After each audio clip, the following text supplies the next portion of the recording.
Damn, damn, damn. So, Orange and Blue Blood special live post game reaction from game 6 of the Eastern Conference semifinals between the Knicks and Heat. The Knicks season is officially over. They go down to the Miami Heat, losing this one in game 6. Tommy Beer with me as always. Again, this is Orange and Blue Blood, New York Knicks podcast. Podcast you can get wherever you get your podcasts, including free Odyssey app. Make sure you hit the auto download feature on your streaming service. If you're listening to this via audio, if you're seeing us on YouTube, what's up, people? It's EJ Tommy. We're doing live here. Make sure you put stuff in the comment section because we can see stuff in the comments. So we're talking Knicks basketball here. Knicks loss and a long season ahead. And man, Tommy, this was a very interesting game with a lot of twists and turns. But unfortunately, it does end with a Knicks loss. A tough loss. As you mentioned, a lot to discuss this offseason. There's a lot of disappointment that'll be needed to be digested over the next minutes and hours and days and weeks and months. Let me start here, though. The Knicks have a superstar in Jalen Brunson. Not a good player, not a great player, not a star, a superstar. EJ, you talked about it as one of the 10 best players in this postseason, and I don't know if we can. If we start naming names, I don't know if we get to 10. I don't know if we get to 9. Yeah, I don't know if we get to 8. Whatever the case might be, the Knicks have a player around which you can build a team, and he can be the focal point or one of the focal points, one of the cornerstones of a championship caliber team. Knicks haven't had that in a really long time. I don't know if Carmelo was that guy. We'll talk about, the Knicks have a guy now that you can count on in the postseason to deliver in the biggest of spots. I mean, 41 points in a closeout game after 38 to send it to a game 6. The Knicks, his co-pilots didn't fly with him tonight, and they really let him down. Is specifically Randle and Barrett, and RJ had played really well for a long time, but and again, a lot to discuss. Non-impact of the centers, Grimes not knocking down shots, all that stuff is in there. But let's start on a positive note because this was a season in which the Knicks vastly exceeded expectations. Yeah. And even in the series they lost, they exceeded expectations. Even though they were probably, I don't know if they were favored or, obviously they weren't favored in this game, but coming into the series, probably a coin flip. The play and performance of Jalen Brunson is what I think I'll take away from the season. Really special player, really special performance. The Knicks' future is bright because he's on their roster. Yeah, I mean, I've been saying for a long excuse me, Jesus. Saying for a long time that Brunson to me, best free agent signing at least since Allen Houston. This is forecasting I'm doing tonight. I'm gonna say he's the best Knicks signing ever. I think that to me is and now we got to see what he does, of course, and yada yada yada. We can do all that later. Like to me, you see what he did a couple nights ago at the Garden, 3-1. You're down. He plays all 48 minutes, puts up 38 points. Come on the road. He gets off to this red hot start against the Miami Heat team trying to close you out. He gives you 41 points on 14 for 22 shooting, 5 for 10 from 3. I mean, it was a masterclass. And to me, that's why this game is so tough for me. I think it's going to be tough for a lot of Knicks fans to swallow, no pun intended, because like it feels like you saw a pitcher, pitch a no-hitter or a perfect game, and he goes into the 9th inning, and he's got to get one more out to complete the perfect game. Because from a point guard standpoint, it felt like Brunson essentially was playing a perfect game. And one play, doesn't decide a whole season or whatever, but one play really decided this game. And he goes against that double team with Butler and Strus coming over to help. Just a couple dribbles too many. Just not enough quick decisions, and then a forced pass to Julius Randle that goes out of bounds off the Knicks. And that essentially was the end of the game for the Knicks. A game that they had no really business being in late down the stretch. Like they had already kind of pissed away the game with turnovers and missed shots leading up to that. But that Gabe Vincent flagrant foul put them in prime position to get right back in the game. Brunson makes 2 free throws, gets a pass to Hart. They score. They get a stop now, and they have the ball. And Tibbs didn't call timeout there. What did you think of that? I mean, I had no problem with Tibbs not calling a timeout there. I know the Heat, with the way they defend their principles and knowing what Spoelstra would have, I think he would have been very prepared for whatever the Knicks did. But do you sit here and say, maybe timeout would have been better there? What do you think? I don't have a problem with it. Again, like you said, the Knicks have had a struggle scoring against that once the Heat had a chance to kind of set up and scheme against Jalen Brunson. So it's one of those things where I don't have an issue with it. I kind of like the quick hitting. Listen, Yeah. you're going to get the ball in Brunson's hands. At that point, I'd rather Jalen Brunson shoot from half court, lefty blindfolded than anyone else on the Right. team take shots. So I think you have a better chance of getting a Jalen Brunson in some space as opposed to because they would have denied him on the inbound and then rushed two at him on the catch had the Knicks set up a play. So listen, obviously that last play was poor. He didn't deliver as he had all game. But Yeah. that was maybe the only mistake he made, and he certainly earned the right to do so. Again, people who coming in on the chat, coming in on YouTube, let you guys know this is Orange and Blue Bloods, WFDN Odyssey Sports Original. This is a New York Knicks podcast. We talk Knicks basketball. Knicks lose Game 6 in Miami, 96-92. It was a game the Knicks had a 14-point lead in the first quarter, and nonetheless, they were unable to finish. And I tell you what, Tommy, it felt like the game in many ways almost felt lost in that little 2-minute stretch you had. Well, I'll go two spots. Stretch after the Knicks got to that 14-point lead, the way they closed that first quarter weren't tight enough. Kyle Lowry came in, made some plays, hit a couple of shots, got the lead down to 7 going into the first quarter. Tibbs telling the ESPN crew that he didn't like how they finished first quarter. He was right. That was unfortunate because the Knicks really looked like maybe they were going to run these guys out the gym. And then that second quarter spurt where he kept Brunson out there, then took him out, which we saw in Game 5. He didn't take Brunson out at all. He decided to just ride him the whole game. Here, he goes with Deuce McBride, and to me, the Heat taking that 7-point lead and turning it into a 1-point Heat lead just flipped the entire game. Now, the Knicks, I thought, played with a lot of heart. I thought they battled. I think there was nothing you could talk about with effort and things that we were talking about in the first 2 games of Miami. None of that here. But it's a game of inches, a game of, just loose. It's a game, one basket here, one basket there, 1 minute here, 1 second here can change an entire series, change an entire game. I felt like those 2 stretches essentially won the Heat this game. If the Knicks are playing with the lead this entire time, and maybe Brunson's out there the entire time, I don't know if the Knicks are playing this catch-up game that they were playing in the fourth.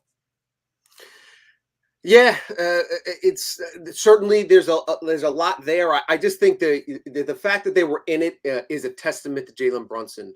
I just looked at the numbers quickly. R.J. Barrett and Julius Randle were a combined 1 of 12 from the floor in the second half of the biggest game of the Knicks season. So quick math here. There were more Scott Foster lane violations called and combined field goals. Oh my God, what was that guy on, man? And Jalen Brunson. What is that guy's deal? You cannot listen. Either you call it every time or you don't, and it's people don't tune in to watch. I thought the lane violation he called on iHeart, that was the double that went to the jump ball that eventually went to Heat ball and turned to Heat basket. I thought that was also a crucial flip in that game as well in the fourth quarter. Listen, Knicks are down 4, and with limited time remaining. If they're down 3, it obviously changes the game. But like I said, before we get sidetracked, the reality is if Randle performs up to his level of capabilities, RJ Barrett, we've been giving him credit all series long. Yeah. He did not deliver tonight.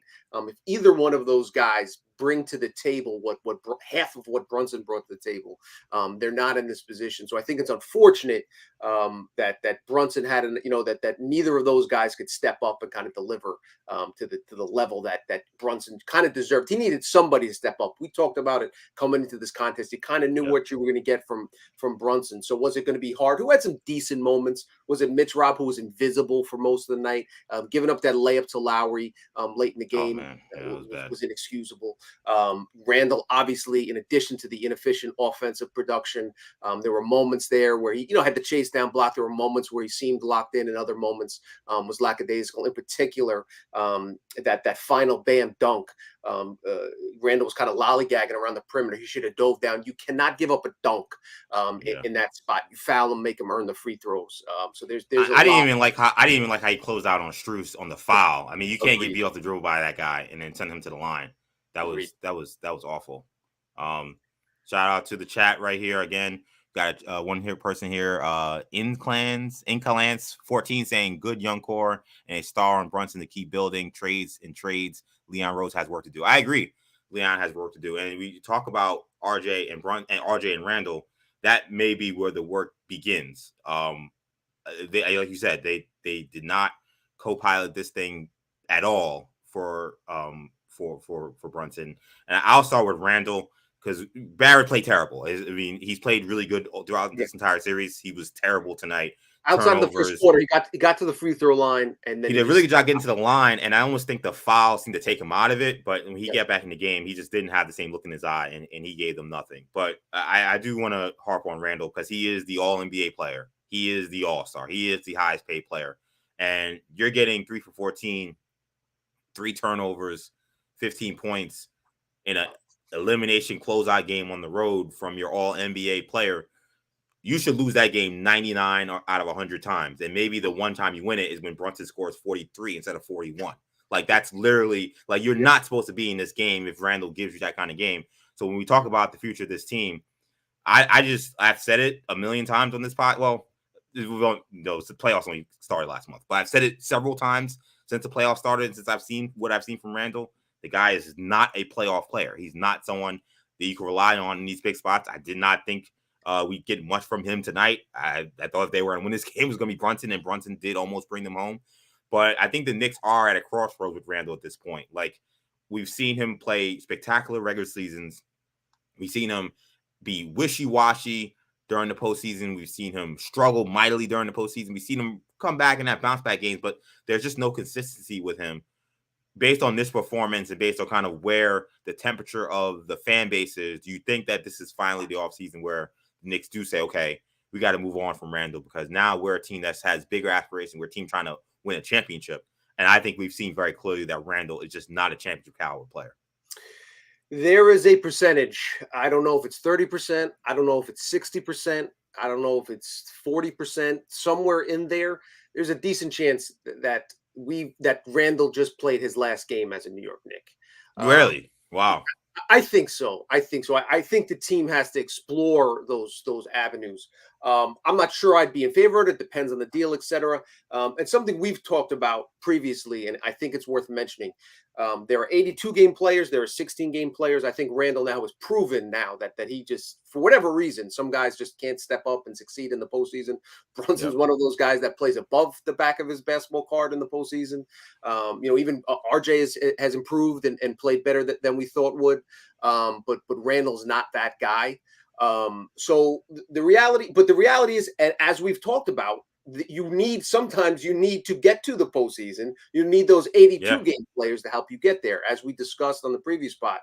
Maybe the Knicks aren't the 5th seed if Randle doesn't play incredibly well over the first 77 games of the season. He didn't miss a game, showed up every night, didn't show up on the defensive end some nights, but more often than not earned the All NBA third team. I thought he deserved to be. He was deserving of that All NBA third team. So those are the conversations that they'll have. But the reality is, like I said at the top, the Knicks have a superstar now in Jalen Brunson, a guy that is capable of captaining a team to a championship level. Now you got to surround him with the right pieces. Is Randle the right piece? Is there a better fit? Is there a disgruntled player that you're willing to swap? I don't think you should give up Randle for cents in the dollar. Because again, there is value there, even for a guy that struggles in the postseason. There is value for a player that can contribute during the regular season. Yeah, and that's going to be where the Knicks, and it's going to be very interesting to see how Leon Rose kind of handles this, because when you look at the prospect of trading Randle, are you trading him for a bigger star? Are you attaching Randle with a bunch of young assets or draft picks to get an upgrade into the starting lineup? Or are you trading him for multiple pieces that you think would fit better around Brunson? And maybe you think maybe there's a second move that comes maybe mid-season next year or maybe following off-season where those pieces get kind of like combined into then your superstar player. Like, that's, I think, going to be the problem with Randle, because as we talked about it on our last episode, like I still feel like I don't really have any idea what the trade value market is for Randle. Like I feel like last season there was like no value, it seemed, but then it also seemed the Knicks weren't all that enthused about trying to trade him, so it was kind of hard to tell. And this year he's played so well that there really was no thought to saying, well, what can we get for him by the trade deadline? Because the Knicks were saying, hey, we're going to probably make the playoffs and maybe we can make a run. And they did make a little bit of a run. So now coming into this offseason where, okay, you've made a first round run. Now you know you have a championship cornerstone in Jalen Brunson, which is extremely clear at this point. What does the league think about Randle? I think we're going to learn a lot in the next few months. I think if the league still thinks very little of him, I know I'm going to get a bunch of boos from the comment section. I'm sorry. I can see a scenario where he's still back. I really can.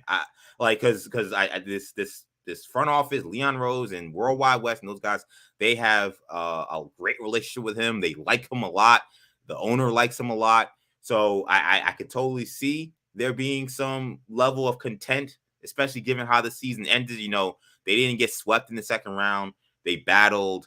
Like, I could see this front office, which I think at times has kind of rested on their laurels. They've not necessarily been a very aggressive front office when it comes to making big moves. I could see them saying, well, let's see with another year of experience, another year of Brunson, let's see what happens. I think that would be a massive mistake.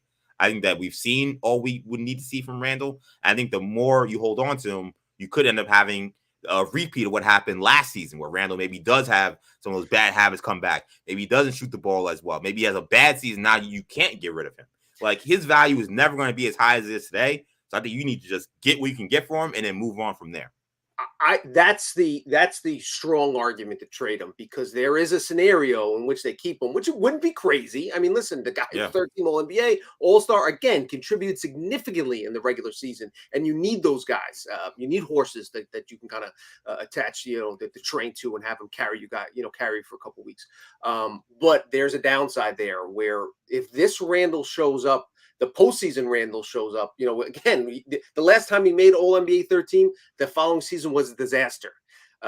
So, we'll see kind of how it plays out, but I think that's the reason to really explore all trade opportunities. And that doesn't mean dump them, for 30 cents on the dollar, but my sense is that there's plenty of value. Other teams see plenty of value in a guy like Julius Randle, even though we struggled in the postseason. Because again, there are teams that are looking to get to the playoffs, and they'll worry about the postseason once they get there.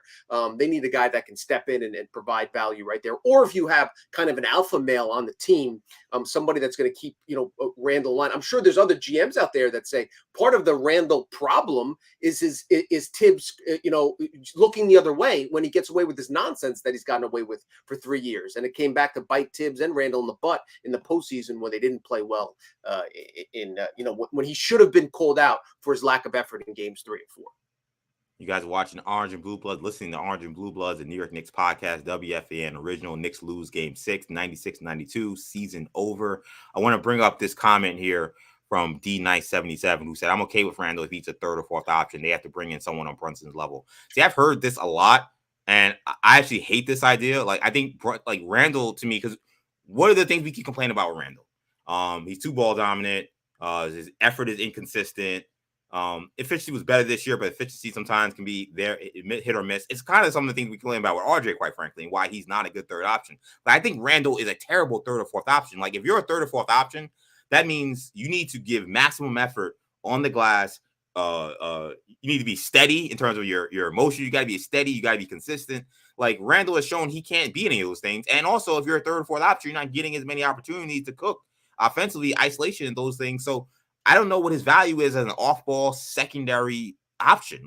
And that's why I wonder what his trade value is. I don't think a lot of teams are enamored with the idea of saying, no, we'll take him and make him our number one option. Like, I think everybody's seeing kind of what kind of ceiling there is. Now, I think you make a good point. I think it's going to take a team like the Sacramento Kings last season when they made the trade for Domantas Sabonis, a team that said, hey, we're desperate to get to the playoffs, and we know this is a flawed player, but we know this guy will help us now. So hopefully we can get somebody now that can help us and we can get to that next step. And it worked out. Like, they need a team like the Kings. It's not going to be the Kings now because they're going to want Randle, but a team like that who's saying, hey, listen, like, we'll give you a really good young asset or a really good player that we know is probably maybe maybe a little pricey to give up for this player, but we've missed the playoff for 20 years or 15 years or 10 years, or we haven't gotten to the second round in 10 years, and we need to do something. We need a team like that to say, okay, we'll take our chances on Randle and give you a piece that fits better on this Knicks team. But I've heard the thing about Randle, if you get a superstar, you put Randle to a third option, he'll be better. I do not buy that. I do not buy that. I've never bought that. I think if you're looking for a guy who's a third option, think about the guys who are third options on other teams. You're thinking about Klay Thompson when he was with the with the KD and Steph Warriors. Like this Julius Randle have the steadiness, the poise, and the consistency of someone like Klay Thompson, or Drew Holiday or Chris Mills or whoever you want to pick for the Bucks. Like, does he give you any of those feelings as a third or second option? Like, it doesn't work. So that I think is their best chance to trade Randle. So on Barrett, very disappointing performance from him. It was 1 for 10. He got stripped multiple times by Kyle Lowry in key spots. What happens with him? Like, this was again a disastrous performance from him. Do you see him as a guy who says, okay, bad last game, but for the totality of the playoffs, pretty good playoffs, maybe this is where you see his trade value at the highest, and do you try to see if you can maybe move him? It's a really complicated, because the issue I think is there's a lot of puzzle pieces to kind of be maneuvered around here. So if you trade Randle, that opens up so many shots. Then a guy like Barrett makes more sense. A guy who's kind of a high volume shooter, maybe an opportunity to kind of spread his wings a little bit.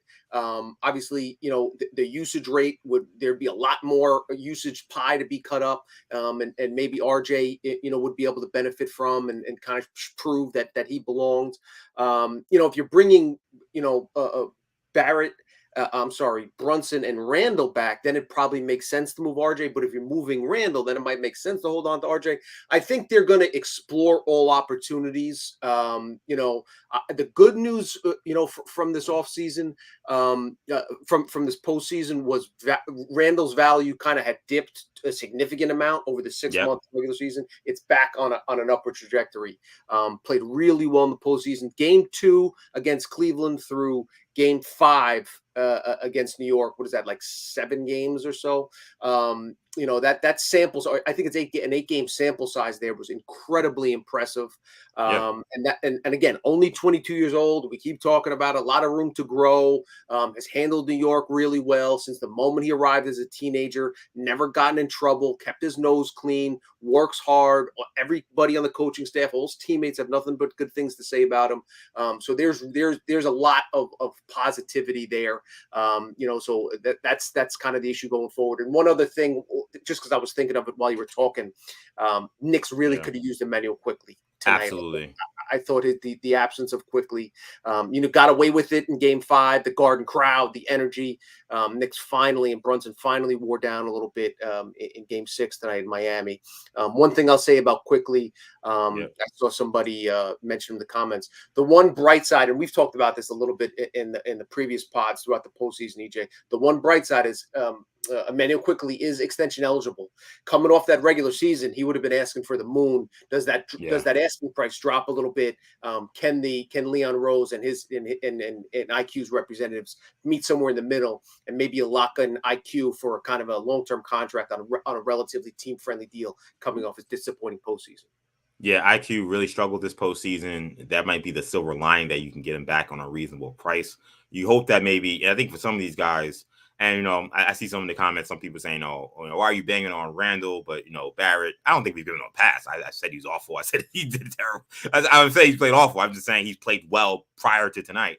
But I think the difference is the age and the youth and the expectation. Quite frankly, Randle, again, all NBA player, all-star player. Like, I was kind of anticipating a RJ stinker coming at some point because of how well he had played. The problem was we had so many bad Randle games up until this point that you kind of now needed him to really steady himself, and he couldn't do that in this game. So I think that's a key difference.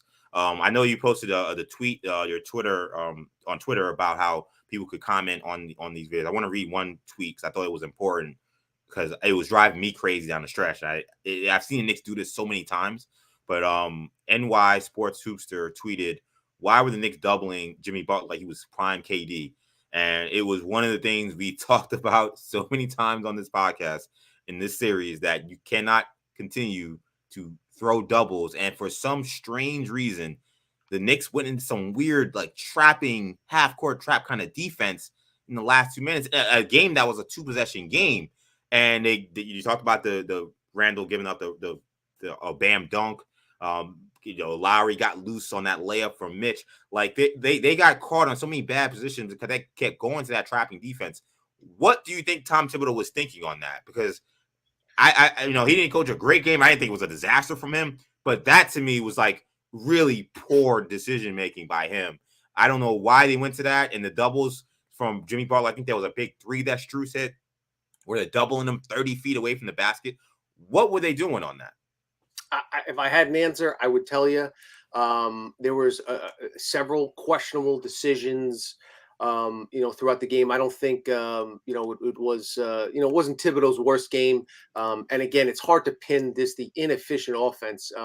Just looking at that box score is tough. RJ 1 of 10, Randle 3 of 14. I keep staring at it. I keep hoping to see more points increase at some point, like it's going to change, and it's not going to change. That 96-92 score is going to stay. That 1 for 10 is going to stay. That 3 for 14 from Randle is going to stay. And I'm like, really, we couldn't get anything else from more people. Shout out to Josh Hart, though. He had a good bounce back game. 11 points, 5 for 10, 7 rebounds. A couple of times, a lot of guys had some costly turnovers. He had a couple bad turnovers, but for the most part, I thought he gave a really solid effort. And Grimes, yeah. He's got to make those shots. I expect him to make those shots. I know he expects to make those shots. How do you feel about the last play where you're down 4? The play, it looked like it was for Grimes there. I don't mind it. I assume again, I would probably have rather Brunson, shoot backwards or shoot on the hand from anywhere on the floor, and just because he earned the right to miss those shots. But again, if you're going to win the game, you need a 3 there, a clean look from your Grimes. Literally was the second best corner 3-point shooter in the NBA this season. But he just didn't look. He just offensively just didn't look locked in. Didn't look confident. Did a relatively good job on Jimmy Butler. So you give him credit for that. But again, 1 for 6. So the combination. The Jalen Brunson was 14 of 22 from the floor. The Knicks' other 4 starters combined were 5 of 32. You can't win like that. These are again, they're a miracle. They only lost by 4. A miracle that it was a 1 possession late in the game. I think when we talk about the offensive struggles, and JJ Redick was really harping on it in the broadcast. He was harping on the lack of spacing and so much of the ball pounding. Some of that I think stemmed from the Heat's full court pressure. Knicks were getting into their stuff so late. But I think one thing that kind of screwed them up too in this game was you saw that first quarter. You see what the major difference was. The Knicks were getting out and running. First of all, they were getting stops, they were getting blocks, they were getting deflections, getting turnovers, getting out and running. But even off makes or misses, they were pushing the ball up more, and that allowed them to kind of open the floor. Quentin Grimes got a wide open 3. Other guys got going. Randle, I think, might have hit 3. It's only 3 in the first half. In the first quarter, like it seemed like it was like that first quarter happened, and then the rest of the game was just going to be slugging through the mud. Like, what happened with the Knicks offense from that standpoint? Do you think they ran out of gas, or do you think it was something the Heat did that really kind of got them out of their stuff? Yeah, I think it was a combination. When you're not making shots, the spacing was really cramped. I thought going with Barrett and Grimes together on the floor for most of the fourth quarter was a mistake. I would have liked Grimes in there again, even though he wasn't making shots. I thought it would have opened up the lane a little bit. It's something we've talked about. The other frustrating thing is the Knicks got beat without Jimmy Butler having a great game. 7 of 22. You figure, you really like your chances if you which is more crazy why they were sending 2-3 guys at him 30 feet from the basket. He wasn't even killing you like that. 100%. But then on the other hand, it didn't really burn you because the Heat were only 7 of 27 from 3-point territory, shooting 26%. That's what kept the Knicks in the game, honestly. Despite the fact that Barrett, Hart, and Brunson were the only guys that scored a field goal in the fourth quarter. The Heat had several opportunities to put the game away, but just couldn't knock down those big threes. Yeah, I will say that was probably one of the things that I did feel like the Knicks really improved on, and that's kind of when I think about my emotion, just how I feel about this game as a Knicks fan. Like, it's disappointing. It feels like the Knicks really let one go because of how well they started, and that flagrant foul situation where now you got the ball down 2. Like, I think any Knicks fan would have taken that situation. You got the ball down 2, Brunson's coming up, and the season's on the line, every Knicks fan would have taken that chance 10 out of 10 times. And I think the reason why I don't feel so terrible despite those efforts from Barrett and Randle is because I did think the effort defensively was there. It wasn't necessarily sometimes the smartest effort, and some of that Right. may have been having to do with what we saw from Tibbs, quite frankly, with the double teaming. But I did think that like those threes, you didn't see as many wide open ones. It just felt like the Knicks were scrambling a lot better. And almost like maybe when you get to like a game 6 in a series where you've played this team so many times, you kind of know where the ball rotations are going. And that's kind of why the double teaming frustrated me, because they were honing on those 3-point shooters pretty well. And it seemed like the Heat made a couple of big threes in the fourth quarter because the Knicks got back into that scramble drill and the Heat moved the ball too well and they just sliced and diced them. Yeah, absolutely. The Bam was a major factor in this game. Credit to Yeah, he had a Adebayo. huge game. 23 and 9. I thought he had a huge game at Mitchell Robinson's expense. Mitch Rob 2 points. Had Those are 11. two big free throws, though. I mean, Very big. nobody in the arena, maybe including Mitch Robinson, thought them joints was going in, but somehow they went in. Very, very big free throws. I'll give him that. But otherwise, wasn't a force defensively. Wasn't as good a rim protector as you'd like. Ihart had some good moments in the second half there, as far as defensively, He had especially. 4 blocks in this game. 4 blocks is a good number. But just 2 points in 18 minutes. So you're 48 minutes of center. You score a total of 4 points. It's tough to get a win, especially when your two wings are struggling as much as they did. We got CAA Mafia here. Not sure if this is Leon Rose entering our chat, but he puts up there, what is our biggest priority heading into the off season? It's tough to even say those words. Now that we're heading into the off season, it's like I was ready for Game 7 on Monday. That I famously on my Twitter said Sunday, and I was wrong. It was Monday. It was going to be Game 7. Probably was a bad omen. I didn't even know when Game 7 was, and I posted a video after the Knicks won, and I was at MSG. Shout out to my guy Keith McPherson, who hooked me up with the tickets. Like, to me, it's figuring out now that because I think the Knicks have been kind of playing like Leon Rose and Wes and those guys. Like, it felt like they were kind of managing this team in almost like a holding pattern. Like, they didn't have the superstar here, so they weren't going to do anything rash or stupid to mix it up because they really didn't have a direction. Now that, like, this is not like that first year with Atlanta when you got just destroyed in the first round and you realize the talent is nowhere near where it needs to be. There's a lot more steps you got to get to. So they decided to kind of play it safe and they got burned. But at the end of the day, they didn't get burned so bad because now everybody is going off that team and now the Knicks have a new team here. But I think this offseason is completely different. Like, you were one game away from getting yourself a Game 7 in the Eastern Conference semifinals with a chance that a game you probably would have been favored with a chance to go to the Eastern Conference finals. Like, you're no longer a team that's just saying, well, hope we get into the playoffs and see what happens. I think the priority is going to be, how do we build a championship team around Jalen Brunson? Because now you have a championship cornerstone. Like, I think everybody knew deep down that Randle wasn't a championship cornerstone. So after 2021, it was kind of like, well, let's see if we can kind of just add around this and see what happens. Like, now, okay, you do have this guy. You can't waste this guy's prime, because the last thing that you want is to be a team where you say, well, if we just do nothing and guys just mature, we'll get better. If you're not doing anything, you're getting worse. That's how a lot of teams approach this stuff. So if I'm the Knicks, I'd be very aggressive. The problem is, when I look at the trade market, there are a lot of imperfect guys out there. Like, Damian Lillard's a point guard. I don't see how it makes sense putting him next to Brunson. Trae Young's a point guard. I don't see how it makes sense putting him next to Brunson. Oh, you want Karl-Anthony Towns? Okay, do you want to pay him $60 million in a couple of years? You want to pay him $65 million in a couple of years? That's what his contract extension looks like. You want to play Zach LaVine? Okay, you want to bring him in? You want to pay him $45 million a couple of years? You want to pay him $50 million a couple of years? You want to pay him $55 million in a couple of years? So that's like the problem with this trade market as of right now. Now, as you know, as we saw with Kevin Durant, as you've seen every offseason, Donovan Mitchell, like, anything is possible. Anybody could one day say, hey, I'm not feeling this thing where I'm at, and I see the Knicks look pretty good. That guy, Jalen Brunson, looks like a dog. If I can play with him, I can win a championship. Maybe one of these guys says, hey, send me to New York. And I don't think you'll see what happened with Donovan Mitchell happen this time. Like, if that guy becomes available, I think the Knicks are going to strike. Now, they're in a better position because these guys have more value than they did last offseason. Like Emmanuel quickly wasn't going to move the needle for a Danny Ainge. RJ Barrett wasn't going to move the needle for Danny Ainge. Obi Toppin wasn't going to move the needle. Julius Randle was moving no needles. I think now you don't have to say, okay, we got to give up the entire cupboard to get one star. I think you could say, okay, we could use these draft picks we have and maybe one or two of these guys to get that star. And then that's, I think, going to be the challenge. I think two names you'll hear a lot, and somebody mentioned Jaylen Brown in the comments. Yep. If the Celtics lose tomorrow night, that will certainly be a name that's bandied about quite frequently.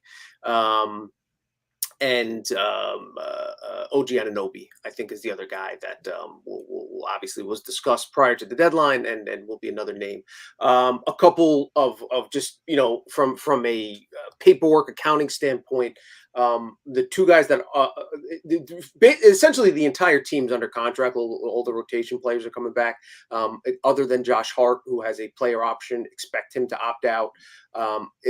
Again, if you're looking for a bright side or a kind of a silver lining for his struggles in this, as terrific as he was in the Cleveland series, he was really stymied, and Spo and the Heat really did a good job of limiting his effectiveness in this Miami series. So maybe you sign him for a little bit more of a relatively affordable contract. Make no mistake, he's a guy you want to keep around. Didn't hit 3-pointers. He was, they dared him to shoot. He couldn't knock down threes. All that said, in the Miami series, Josh Hart proved his worthiness from the moment he arrived, through the end of the first round series against Cleveland. That's a guy you want on your roster going forward.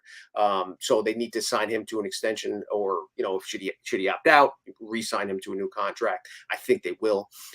Also, as we talked about, Emmanuel quickly, get him locked up going forward. Again, poor postseason. This guy's a rising, really, really good player. At worst, a rotation player. I thought he should have been sixth man of the year. So, that's the other things. And as far as priorities, to kind of directly answer your question, adding shooting. Knicks need to get guys that can make jump shots. I think Grimes is a guy that can make jump shots. He didn't do it in a big spot. First time in the playoffs, working his way back from a shoulder injury, never looked quite right after that shoulder injury. Still contributed immensely on the defensive end of the floor. Do not forget, Jimmy Butler averaged 38 points per game on like 60% shooting against Milwaukee. That's against Drew Holiday and Middleton and those dogs over there. So major credit to Grimes for his defensive efforts on Butler. So those are kind of just the kind of the periphery things, and then you get into the superstar talk. I'd push back a little bit, EJ, in the idea that the Mitchell situation was, I thought there was more likely they'd make the Mitchell deal last season than a Mitchell type deal this season. Not to say that they would pass on it, but I think now they can be a little selective. They can be a little greedy.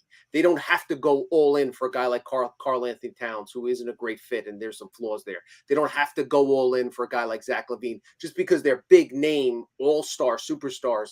I think Rose has enough equity with ownership now where he can say, listen, I trust in our young guys. We have plenty of, and that's the thing. Again, big picture, guys. One, the Knicks have Jalen Brunson. That's that right there. The Knicks haven't had a player like Jalen Brunson in a really long time. You thought you couldn't appreciate him anymore 2 weeks ago. Somehow he is, off the charts. You can't say enough about him. They have a ton of draft capital. They have a lot of cap space. We talked about the Jalen Brunson contract. Dude is going to be 50 players are going to make more than Jalen Brunson next year. Absolute steal. His salary is going to be less next season than it is this season. And then less the following season when he's only going to count for about 19% of the rising salary cap. Again, and also with the cap rising, Knicks will have plenty of cap space. So one thing to note on the Randle front, when you talk about what's his value, who would you rather have? Randle at 27 million or Karl Anthony Towns at 50 million? Randle at 27 million or Zach LaVine at 55 million? Right. So those are That's other true. things that, Duncan Robinson at 19 million or Julius Randle at 27 million. So there's a lot of bad contracts out there. The Knicks can part ways with. There's plenty of teams that will take an All-NBA third team performer that has been terribly inefficient in the postseason. One of the least efficient players in the postseason this century. I'll get through all the stats tomorrow, but take my word for it. There hasn't been a player that's inefficient offensively. And then when you factor in his lack of effort at times, that is absolutely frustrating and maddening, and I believe did infect the psyche of the team in those games 3 and 4 in Miami. Yeah, I mean, I think about Julius Randle and everything he does in the regular season, but when we get to the postseason, it's just it's fake. He got you. I mean, I'm not gonna let them get me again, Chris Tucker. I'm not gonna let them get me again. We know what he is. We know what he is, and look, I usually try to be the guy that's not like, hey, like whoever you are now is who you're gonna be for the rest of your career. But at the end of the day, again, I think the sense of urgency needs to be increased, and I agree with you from the sense that like I don't think the Knicks will make a desperate move, but that's why I kind of made the point about how I think they won't necessarily have to because of what you're saying, like because Randall had a better, season this year. So, you don't have to, you don't have to give him away. Barrett had a pretty good postseason. Emmanuel quickly had a great regular season. You go down the line of the guys that, that they have on this roster now. The Knicks have guys that are now playoff caliber players. It wasn't a team that was coming off of, a 37 win season, however many games they won last season. And these are guys that kind of limp their way into the offseason. You're trying to scramble them together to get, a guy who's an all NBA player in Donovan Mitchell. I don't think you have to do that. That's what I mean when I say I think they'll pull the trigger. I'm saying if a fair offer comes up for a Jaylen Brown or someone like that, I think that they will pull the trigger because they won't have to give up 7 first-round picks or whatever Danny Ainge have been asking for. I tell you what, I tweeted it out there, and it may sound crazy, but I think Jaylen Brown is the one guy I would look at and say that's the situation you got to follow very closely. The other guy I would look at, I'm wondering what's going on with Devin Booker. Like he didn't want to talk to the media after that game. I saw you making googly eyes at Book on Twitter. Yeah, I was Shug EJ was feeling away last night, watching them get down by 30 points and knowing the CAA connections and seeing Kevin Durant come up small again in the postseason. And Kentucky connections. And the Kentucky connections. And I just wonder because that is a team that feels like they're like going nowhere. Like they have 2 players in Durant and Chris Paul who are over 35. Chris Paul is like 38, making crazy money. I know they can get out of the Chris Paul contract, but they gotta have to pay him $50 million to do it. Like that is not a good situation. Like to me, like if he wants to stay there, that's fine. I know he's the king of Phoenix. He loves it. It's one of the best cities to live in the NBA. So I could understand not wanting to go.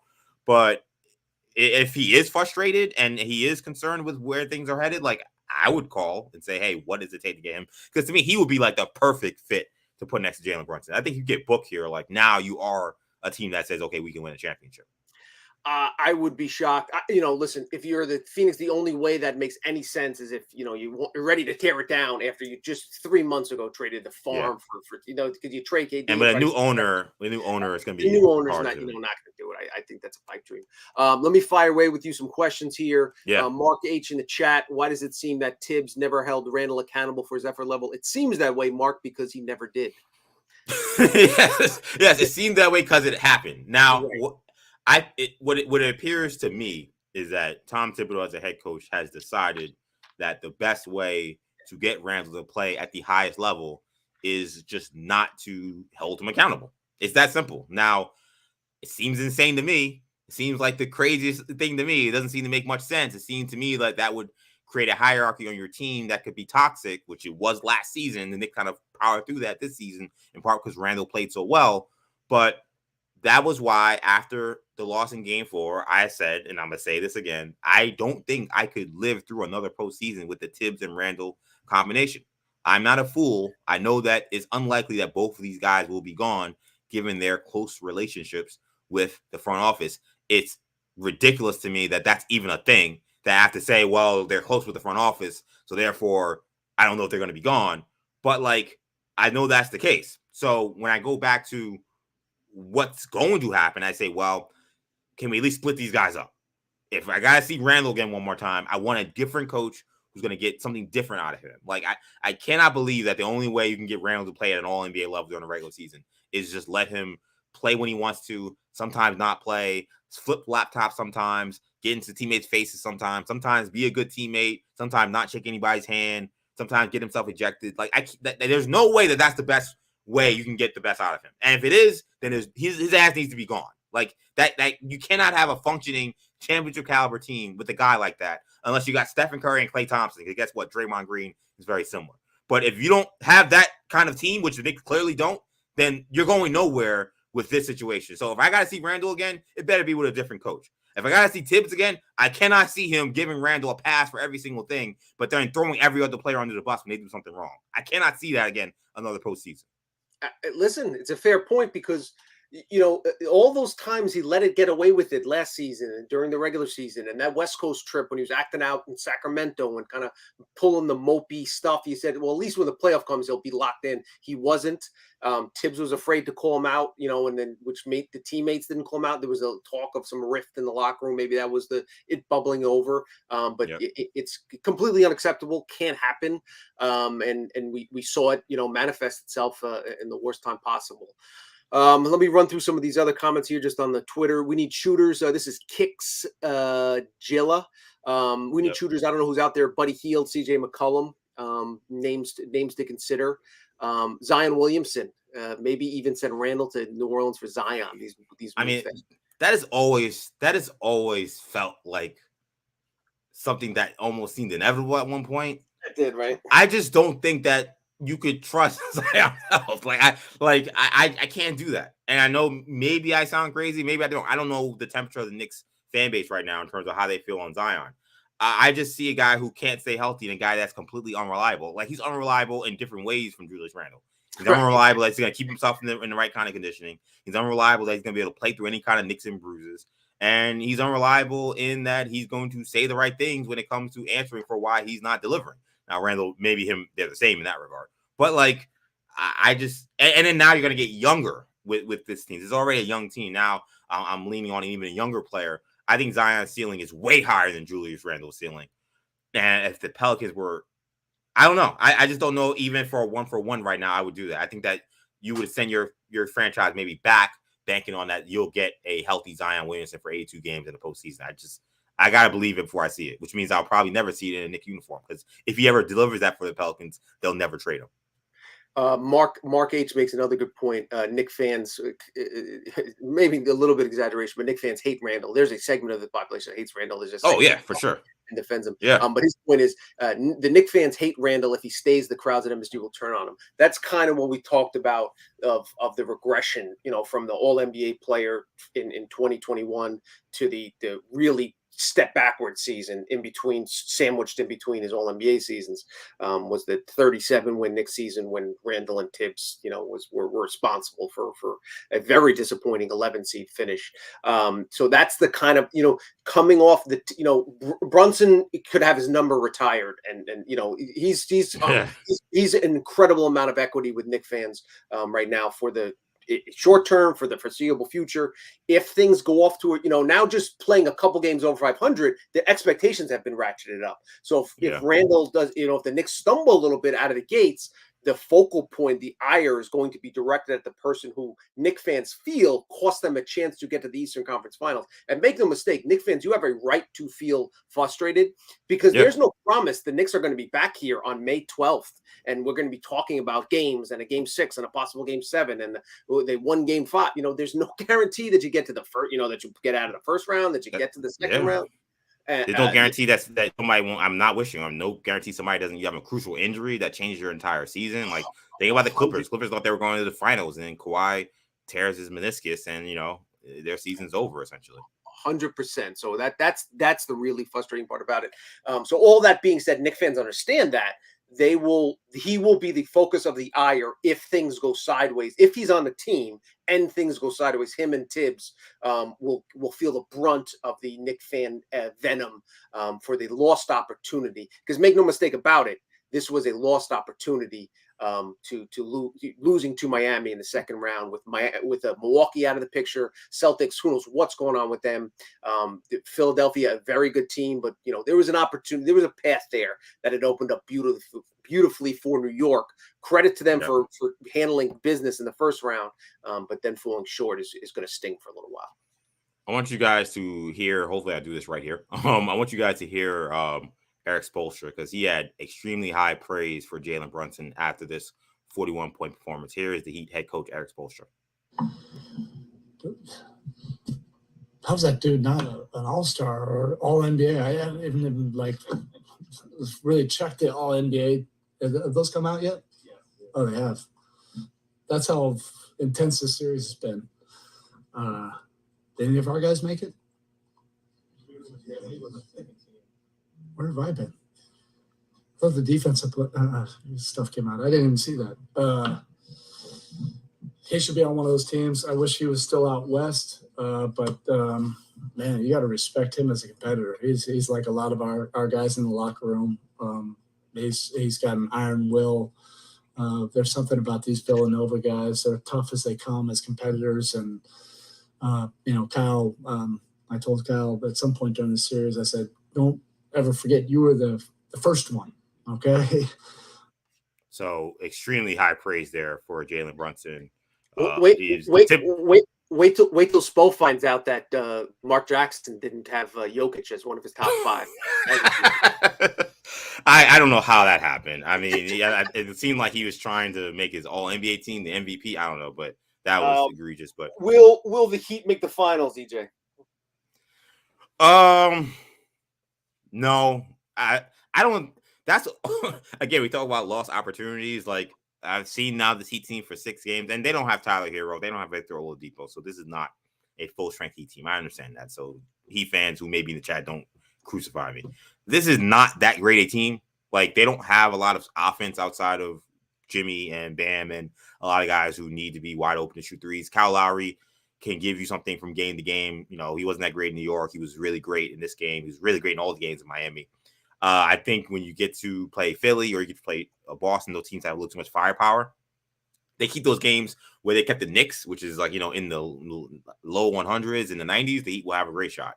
If that game gets a little higher into the 100s, 110s, 120s, I think it's going to be tough for them. I don't think the Knicks lost to a team that's a NBA Finals team. If they did, look, it's hard. Like, this is like the worst scenario for a Knicks fan. Like, you got the Celtics, the Sixers, and the Heat left. Like, just add the Pacers in there. Like, let them just get a bye into one of these rounds, just to make it much worse. Or the Bulls, throw them in there.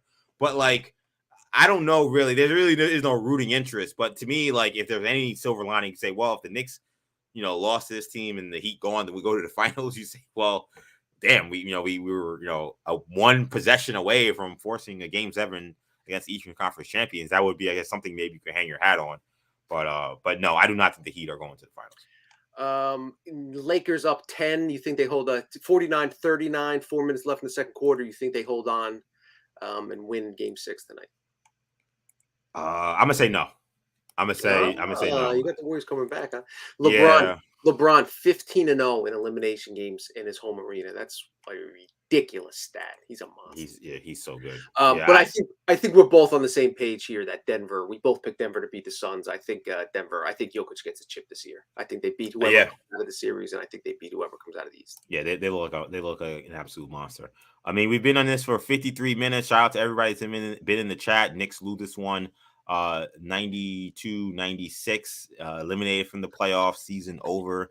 I guess, Tommy, we can get to like final thoughts. Like, how are you feeling? I mean, we'll be back for you guys who listen to us normally or check out our YouTube videos. We'll be back. We'll have a new episode up on Monday as well. Yep. So we'll have a fresh recorded episode, talking about the game, talking about the offseason, all that stuff. So we'll give you guys the full episode. This is a bonus for us, but just final thoughts on this game, where the offseason begins to cap this live chat. And thank you to everybody who checked this out. This has been a really awesome experience. So you're trying to tell me we're not going to be previewing Game 7 Monday morning? Is that I was hoping. It was crazy because I was like, I got all this stuff happening this weekend. And I'm traveling. I was like, how am I going to figure this out? And I was like, well, you know what? Like, hopefully they win. I have to figure something out now.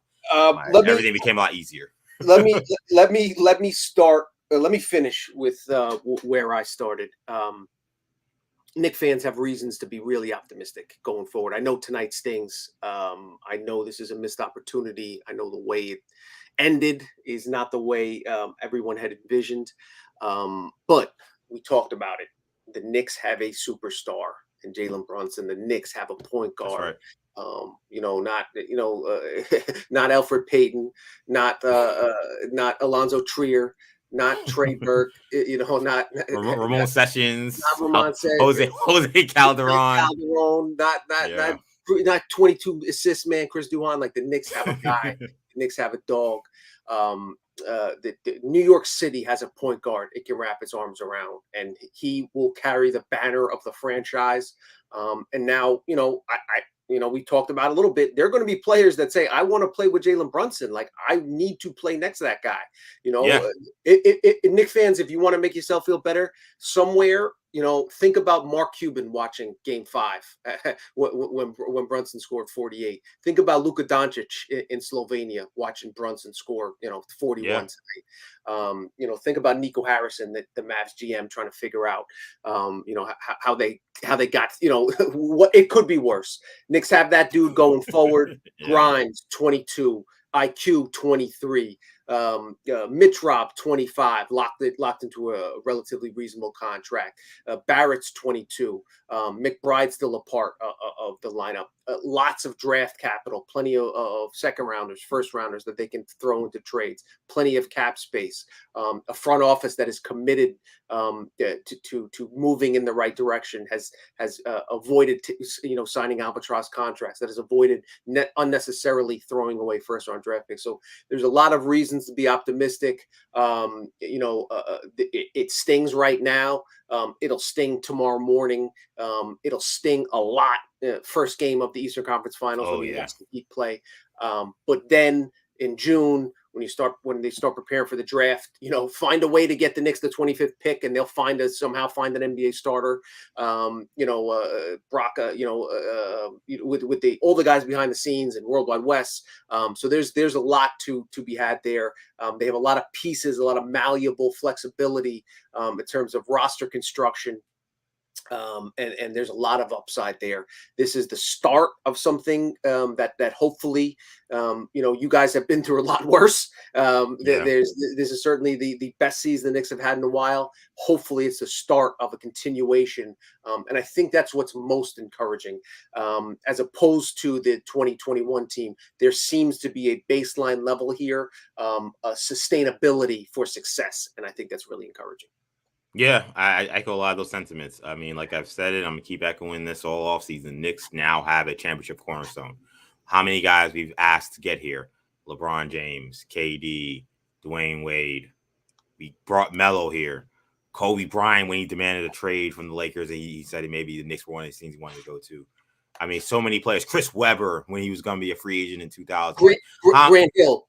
Grant Hill going to be a free agent. How many guys have you talked about saying the Knicks need to get a championship cornerstone into this franchise for them to finally get back to that mountaintop? Newsflash, championship cornerstone is here. Yep. You need more than one, but you got one. Yep. Now is, can you add to this? But I think with the way things are headed, with the youth of this team, and you think about the rest of this Eastern Conference, that's one of the reasons why I'm so optimistic about the Knicks. Look at the team they played. They're playing Kevin Love major minutes in a playoff game. Jimmy Butler is not a spring chicken either. Kyle Lowry was dead for 6 months. Yeah, I thought Kyle Lowry was going to have to, retire mid-season with how he was playing. So that's the team you lost to. They're not going to be around much longer. The Milwaukee Bucks got some answers, and they just fired their coach. They got some older guys: Jrue Holiday, Chris Middleton, Lopez, a free agent. And as a couple people mentioned in the comments, Giannis only has a couple years left on his contract. That's something that's going to be discussed at some point. What happens with them? The Philly. What happens with James Harden? What happens with Doc Rivers? What happens with some of the older guys on their roster? If Boston loses, do Jaylen Brown won out? Or do they sign him to a $258 million contract, which and lock themselves into just that team? So I think the Knicks are sitting pretty right now. The Cavs, who they dismantled in the first round, are going to be a problem. They're going to be around. They're a young team. They're a good team. We'll see how long Mitchell stays. Does Mitchell stay beyond next season? Like, I just feel like the Knicks don't have these question marks. Like, it's really to me, they're almost like a blank slate. They can do whatever they want. These other teams kind of have immediate things they got to figure out that could kind of tip the scales of whether or not they're a contender for the years to come. And we talked about it. That's why it's really important to note the Knicks don't have to be pressured into getting the first whatever superstar demands a trade. The Knicks now have earned the right to be selective and kind of pick the right superstar, which is something we didn't think we'd say for a long time. Exactly. Closing into the hour mark here. So I think that's going to do it for this special live post-game edition of Orange and Blue Bloods. Knicks season, unfortunately, over. Knicks lose 96-92 to the Miami Heat in game 6, losing the series 4-2. Thank you guys so much. You've been rocking with us this entire season. I mean, this has been an unbelievable season to cover.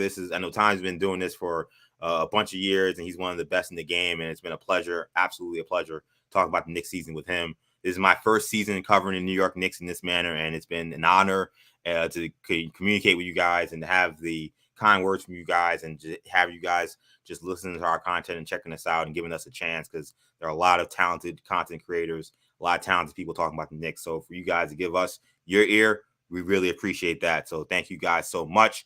We ain't going nowhere. Off season's happening, but we got podcasts coming the off season. It may not be 3 times a week. We'll probably go down to 2 to 1, but we'll be still delivering throughout the entire offseason. So we got a lottery coming up. It does affect the Knicks. We got to see what happens with the Dallas Mavericks. So we got a lottery coming up next week, draft coming up, workouts will be happening. Then next thing you know, draft comes, trades will be happening, then free agency. Then the NBA season now kind of become a 365-day deal. So we're not going anywhere. So I want to thank you guys again for checking us out and giving us a shot. This is Orange and Blue Bloods. Thank you guys for checking us out again. For Tommy, I'm EJ. Take it easy, guys. Peace.